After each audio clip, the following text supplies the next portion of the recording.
kawan-kawan, dosa itu merupakan akar dari kerusakan hidup manusia. Dalam Alkitab, dosa yaitu hidup yang tidak sesuai dengan tujuan Allah atau yang tidak berkehendak dengan Allah. Dosa juga bukan tindakan yang salah, tetapi juga kondisi rohani yang membuat manusia jauh dari Tuhan atau jauh dari hadirat Allah.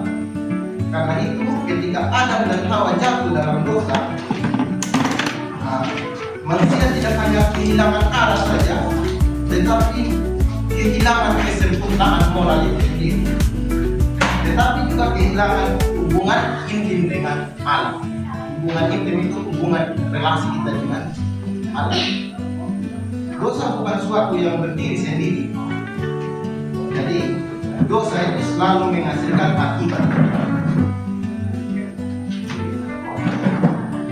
Dalam seluruh Alkitab, dosa dan penghukuman selalu muncul sebagai dua hal yang tidak terpisahkan. Jadi dosa dan penghukuman itu tidak terpisahkan. Ada dosa, ada penghukuman. Manusia boleh menyembunyikan tindakannya dari manusia lain, tetapi tidak bisa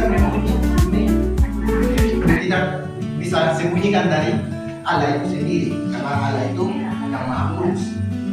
Itu pengertian dari dosa itu sendiri. Jadi kalau penghukuman itu kawan-kawan adalah tindakan Allah yang adil untuk memberi ganjaran atau konsekuensi kepada atas dosa manusia itu sendiri.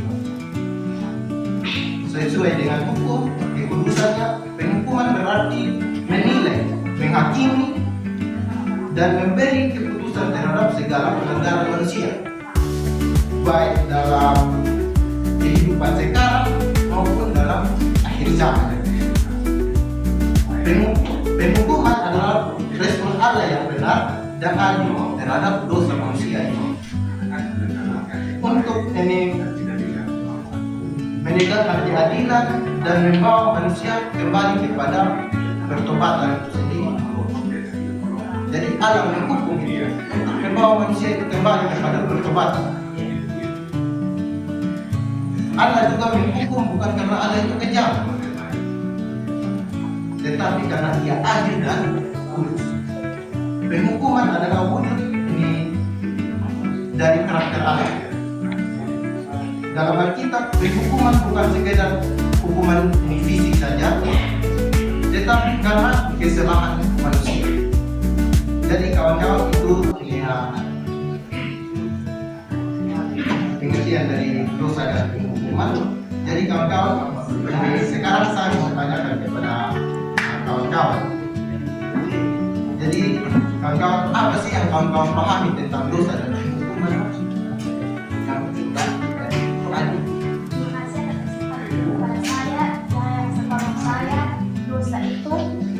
Segala yang menentang kehendak Tuhan dalam hal yang kita pikirkan, kita lakukan dan kita kerjakan. Nah, kalau hukuman itu, dan Tuhan itu akan menghukum kita apa yang kita lakukan. Dan Tuhan itu, karena kita bilang tadi, Tuhan itu melihat apa yang kita perbuat. Jadi Dia akan menghukum kita apa yang sudah kita perbuat. Terima kasih. Betul apa yang bilang tadi. Lakukan baik sadar dan tidak sadar itu kita mendapatkan ganjaran dari dosa kita. Mungkin harus ada dari kawan-kawan yang lain.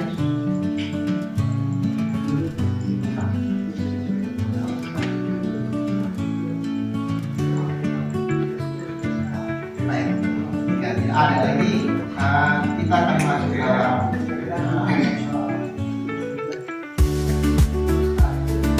dosa. Jadi ada jenis-jenis dosa, yaitu pertama itu dosa asal, dosa yang diwariskan oleh Hawa dan Adam. Setiap manusia lahir membawa yang telah kita, maksudnya lahir membawa yang telah rusak dari kecenderungan pada kejahatan. Dan juga ada dosa pribadi. Segala dosa yang dilakukan seseorang melalui pikiran, perkataan, perbuatan, dan perbuatan. Ada juga dosa pikiran dan dosa sikap hati, yaitu dosa yang terjadi tanpa tindakan fisik, tetapi melalui niat, perasaan, keinginan atau kebencian. Dan juga ada dosa perkataan, dosa melalui lidah seperti gosip, itu kita tidak lepas dari gosip, fitnah, kebohongan. Kebohongan juga terkadang terlepas dari kebohongan. Saya sendiri juga kadang-kadang berbohong, atau kata-kata yang melukai. Dosa juga ada dosa kelalaian, tidak melakukan kebaikan padahal mampu melakukannya. Soalnya kita bisa melakukan kebaikan, tapi kayak kita tidak mau. Dan dosa, ada dosa sosial atau dosa yang dilakukan bersama-sama oleh kelompok atau masyarakat seperti ketidakadilan sosial atau kekerasan. Itu jenis-jenis dosa.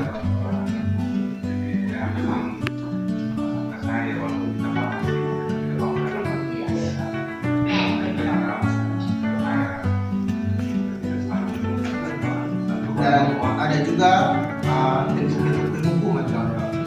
Jadi bentuk-bentuk penghukuman ini ada penghukuman rohani, penghukuman jasmani, dan ada penghukuman moral dan penghukuman kekal.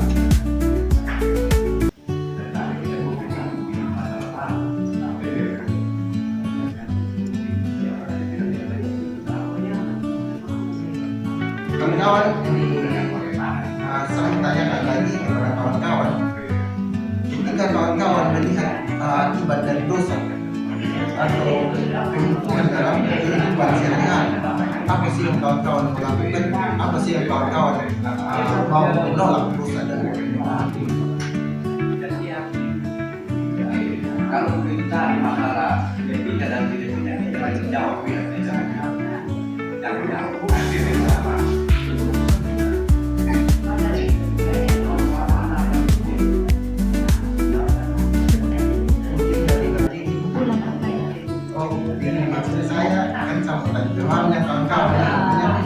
Ketika kawan-kawan menyadari dosa itu merusak relasi kita dengan Tuhan, ini merusak dengan dosa itu, akibat dosa itu dan dengan hukuman itu dalam kehidupan kita sehari-hari. Makanya kita menolak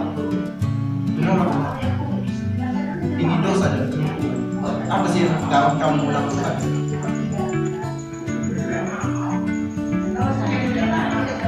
Contohnya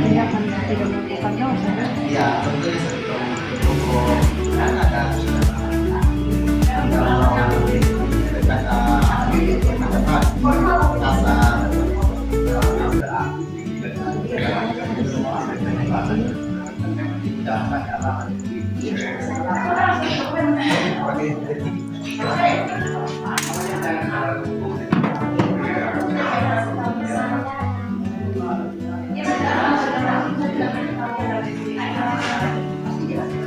dosa yang kita sudah berbuat itu, ya pasti kita tidak bisa menolak, tapi kita harus sadar apa yang telah kita perbuat, kita harus mengubah itu.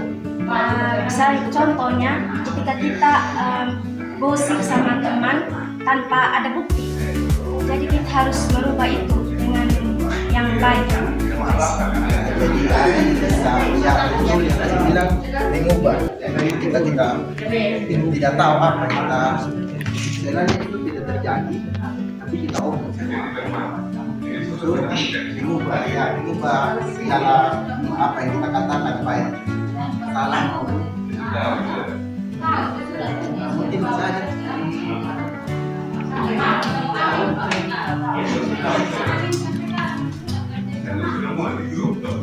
Baik, dari saya terima kasih untuk materi yang telah dibagikan oleh saudara James. Memang terkadang nanti kita sebagai manusia saya secara pribadi kadang menyadari bahwa hal yang saya lakukan itu dosa, tapi kadang Tuhan menegur itu melalui orang-orang terdekat. Jadi saya mau bilang, ketika kita melakukan dosa, terkadang ada kesadaran dari dalam diri kita bahwa itu dosa, tapi kadang kita sengaja untuk melakukan.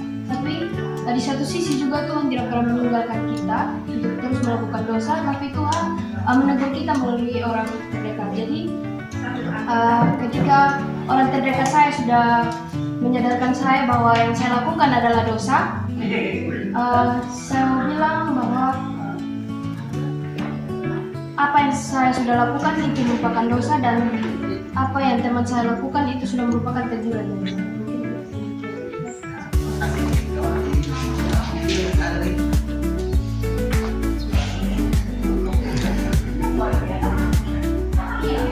Jadi dosa itu membuat hati tidak damai, merusak relasi kita, rusak sesama, pikiran kita kacau, tindakan tidak terarah, dan hidup juga jauh dari kehendak Allah.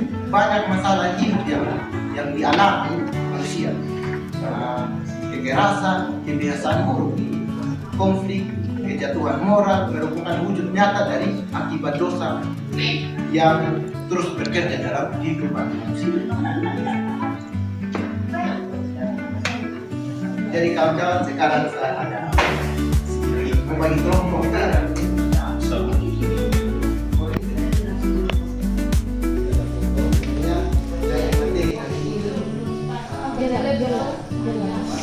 Mas dekat, masih dia dikasih satu-satu kalau dia.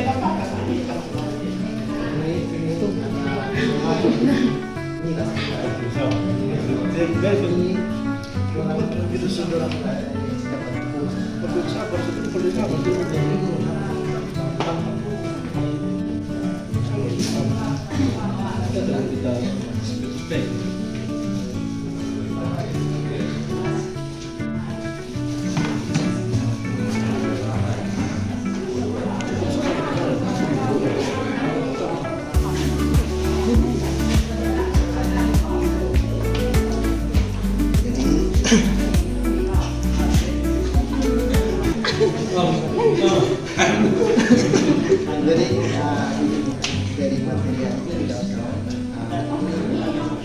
saya dan terdapat pertama kita dalam komunikasi dengan terus belum Terus pertanyaannya, banyak apa sih yang kawan-kawan harus ada pertanyaan loh. ya, ini dari foto ini apa yang teman-teman pahami dari materi pada hari ini? Oh, itu selesai. Sisi.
melakukan karena mereka di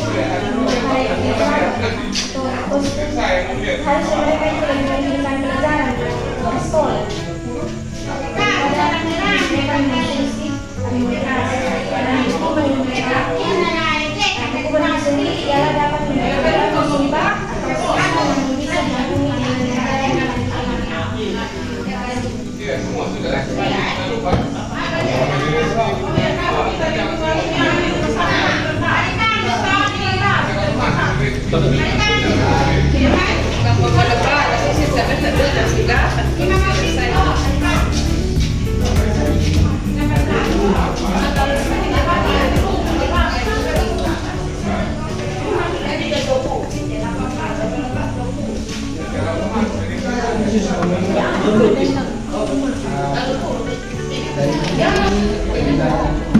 dari sini kawan-kawan ini